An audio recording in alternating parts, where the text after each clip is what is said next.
In this video, I will be showing you how to create an Instagram account. For that, first of all, open your Instagram app. After that, at the bottom, you see an option as Create New Account. Tap on there. Then type your full name.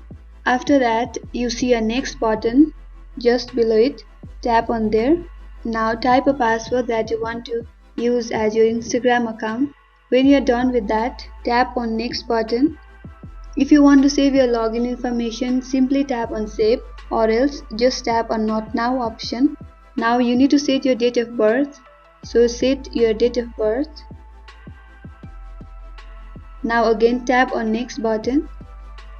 Create a username that you want to use as your Instagram account. Now you can use your mobile number, or else you can also use your email. Just type your mobile number.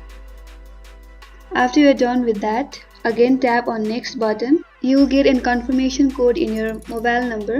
Type the code. Now type on I agree option. In this way, we create an Instagram account.